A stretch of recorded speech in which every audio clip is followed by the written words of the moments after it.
بسم الله والصلاة والسلام على رسول الله. أنا رجعت لكم من جديد في فيديو جديد إن شاء الله. في هذا الفيديو هذا قررت أنني نشارك معكم بعض الأدوية اللي ممكن أنكم تشريوهم من الفارماسي وبدون وصفة ديال الطبيب.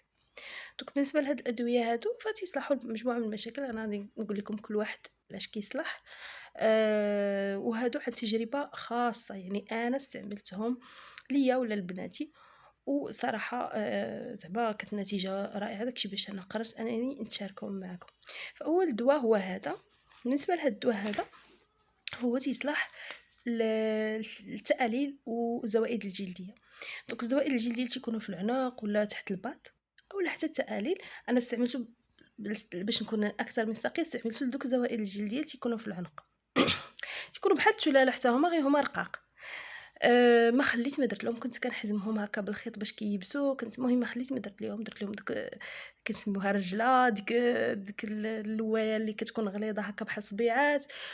جربت لهم كلشي حتى حاجه ما كتقضي فيهم، حتى جربت هذا صراحه زوين بزاف وكيبسهم دغيا.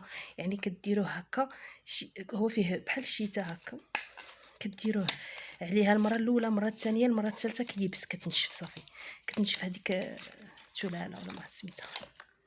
ها هو فيه بحال الشتاء من الداخل، شفتوه بحال صباغه الضفار، بحال شتاء صباغه الضفار.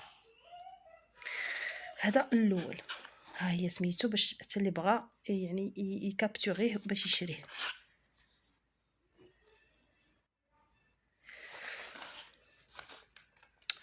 بالنسبه لهاد البوماده هادي استعملتها لبنتي واستعملتها ليا انا. هاد البوماده كتحيد لي سيكاتريس ديال الجرح اللي باقي جديد، ماشي القديم، اللي باقي جديد. يعني مثلا جرحتي بحال انا باش اكتشفتها شريتها لبنتي، كانت تخبشها واحد الوليد في وجهها وخفت لا تبقى ليها لا تراس. المهم اون فوا برات ديك الجرحه، مشيت لا فارماسي وسولته وعطاني هادي، والصراحه افيكاس، يعني ما بقاتش لا تراس نهائيا.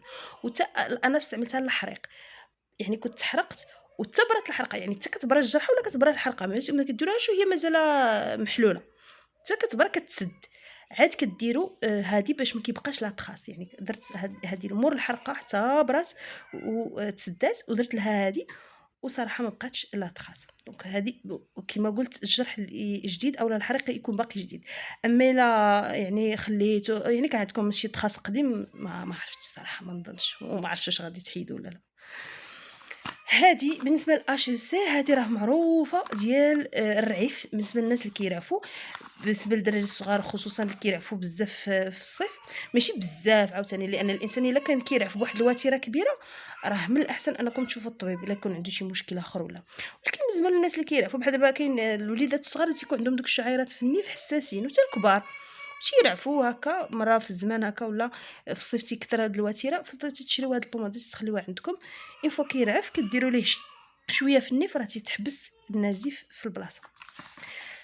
اخر دواء اللي غنشارك معكم، كنت ديجا شاركت معكم في واحد الفيديو زوين بزاف، داكشي باش كنشاركو مع اي واحد اللي تيعاني من الاكزيما، تنقترح عليه هاد الدواء هذا، ورخيص صراحه. نسيت ما تشاركش معكم الاثمنه الدويات، هذا راه داير 15 درهم و50. ادويه كاملين اللي شاركت معكم راه رخيصه من غير ديال التقاليل اللي شويه. هذا 15 درهم و50، هذا ديال ليكزيما، الناس اللي تيعانيو من الاكزيما وتا في طريقه الاظافر. غير انا سنشارك معكم التجربه ديالي، انا جربته للاكزيما، وكاين الناس اللي قالوا جربوه حتى الفطريات الاظافر، راه فيه في لا نوتيس، ولكن ما عرفتش الصراحه واش يعطي فعاليه بحال الاكزيما ولا لا. ولكن بالنسبه للاكزيما اللي عنده غير ياخذوا على ضمانتي. هذا بلاتي نشوف لكم الثمن.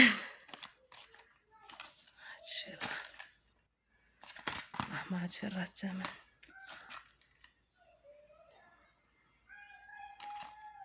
ماشي حتى هي ما غالياش، حتى هي ما دايره شي 15 درهم ولا. ها هي 10 دراهم، ها هو الثمن، ها هو 10 دراهم. شفتوه؟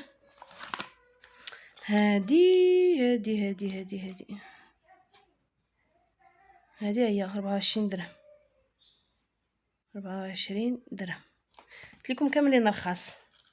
هذه يمكن غاليه شي شويه، هذه ما عقلتش صراحه شحال. ها هي هذه 55 درهم، ولكن راها افيكاس تبارك الله، راه واعره.